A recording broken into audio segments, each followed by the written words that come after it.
자, 이제 강호진 마스터와 오늘의 특징 섹터 이야기해 보도록 하겠습니다. 오늘 어디를 보셨을까요?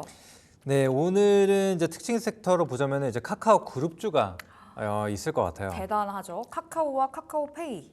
네. 네. 그래서 사실 카카오랑 카카오페이가 뭐 상승을 좀 강하게 보여주는데 카카오뱅크, 뱅크도. 카카오게임즈, 네. 그러니까 카카오가 붙은 종목군들은 모두 다 지금 그러네요. 상승을 좀 보여주고 있거든요. 그래서 카카오 같은 경우에도 잘 아시겠지만 엄청난 고난, 있었죠. 엄청난 고난의 시간을 좀 가졌던 종목 중에 하나입니다. 그래서 이제 초유동성 장세, 코로나 이후에 17만 원대까지 올랐다가 4만 원까지도 이탈하는 그런 모습을 좀 보여줬거든요. 근데 이제 하락의 원인, 그래서 이제 오너 리스크도 있었고요. 네. 그다음에 이제 중복 상장에 대한 부분, 이런 것들이 계속적으로 맞물리면서 못 올라갔습니다.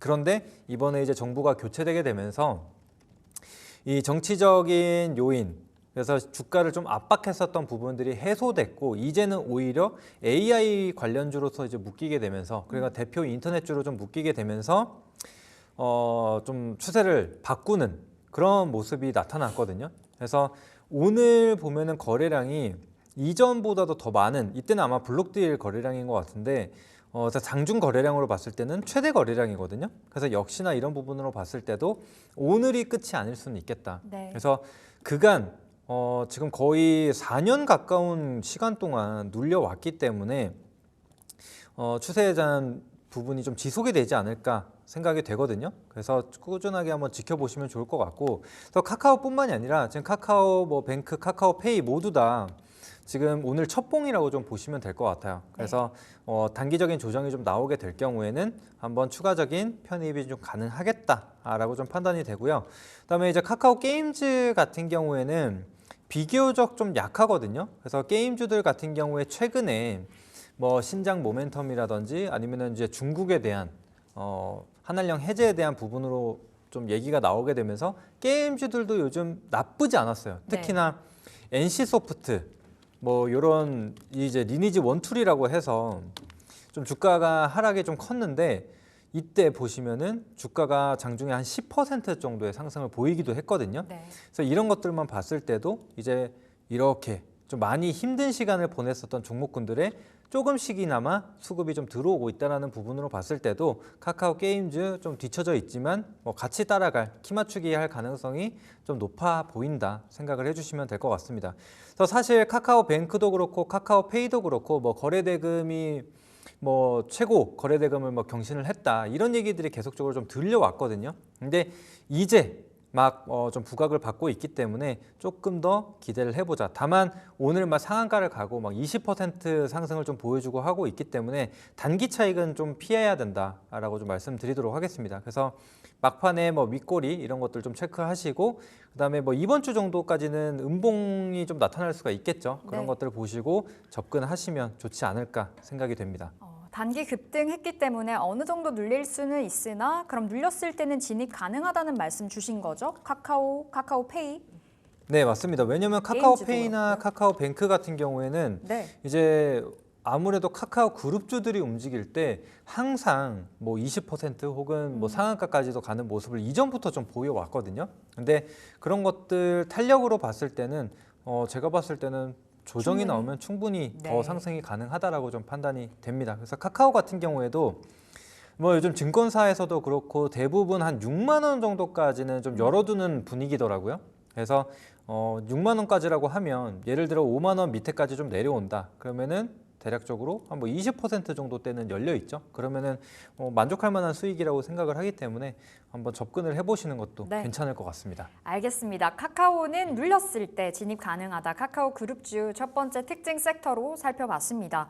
자, 두 번째 섹터도 가볼게요. 두 번째는 어딜까요? 사실 오늘 굉장히 많은 섹터들이 튀어 올라가서 특징적인 섹터를 꼽기에는 또 난이도가 있거든요. 네.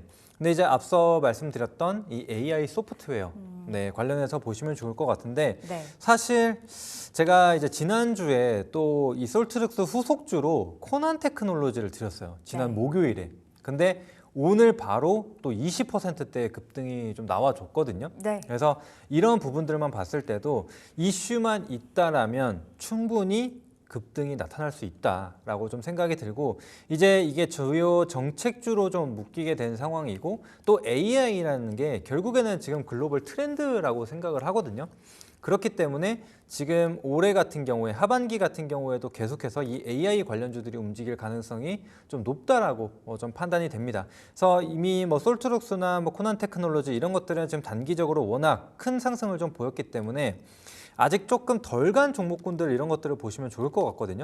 그래서 폴라리스 오피스 같은 경우에도 이제 종합 AI 그룹사로 좀 성장을 해나가고 있는 단계인데 이 기업은 그래도 흑자를 유지를 하고 있어요. 대부분이 이제 AI 그룹주들 같은 경우에 이제 스타트업이기도 하고 네. 또 R&D 비용이 좀 들어가는 부분이니까 적자인 기업들이 상당히 많거든요. 근데 이제 폴라리스 오피스 같은 경우에는 그래도 흑자 기업이다. 그래서 조금 더 점수를 줄 수 있는 부분이라고 좀 생각을 하고 그다음에 이제 또 봐야 될 게 마음 AI라는 기업이 있거든요.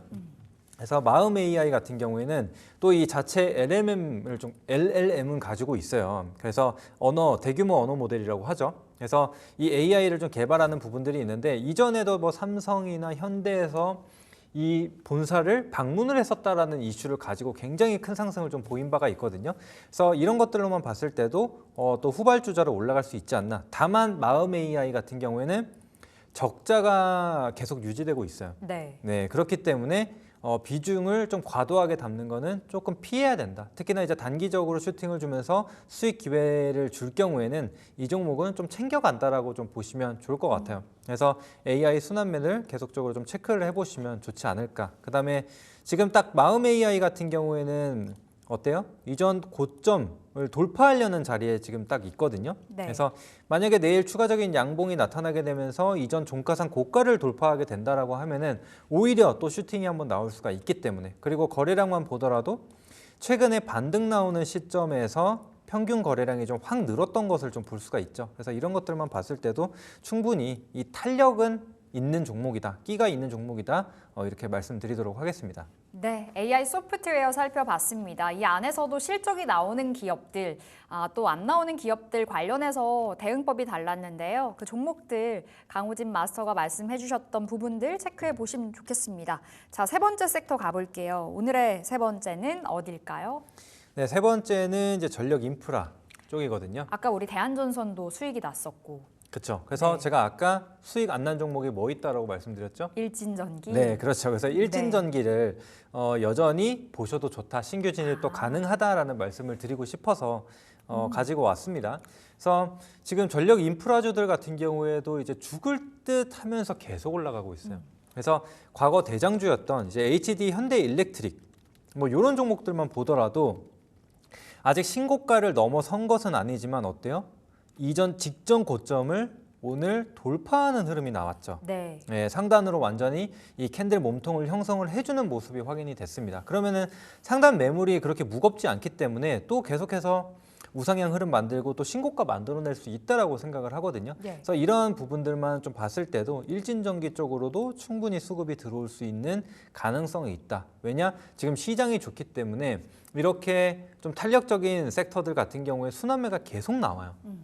그래서 지금 효성중공업이 올라가다가 갑자기 대한전선 이런 게 튀어오르는 것처럼 네. 일진전기도 그런 흐름이 나타날 수 있다라고 좀 판단이 되거든요.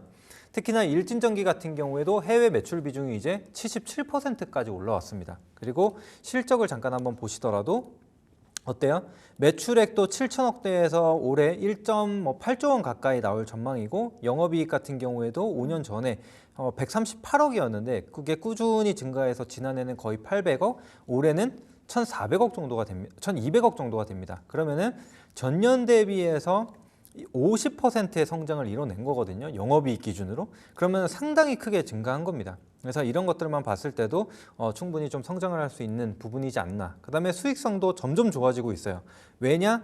해외 매출 비중이 늘어나고 있기 때문에 네. 라고 보시면 되세요. 그래서 지난해 5%, 이번에 6.8%대, 그다음 내년에 뭐 7.6%대 이런 식으로 매출 캐파 늘어나면서 수익성도 같이 늘어난다라는 거. 그럼 남는 게 더 많아진다는 얘기거든요. 자, 이런 것들을 기반으로 한번 신고가 영역까지 한번 노려볼 수 있지 않나 생각을 합니다. 네, 일진전기 여전히 아직은 덜 간 종목 중에 하나라고 말씀 주셨는데요. 지금 자리 접근의 보심이 어떨까라는 생각이 듭니다. 세 번째 섹터로 살펴봤고요.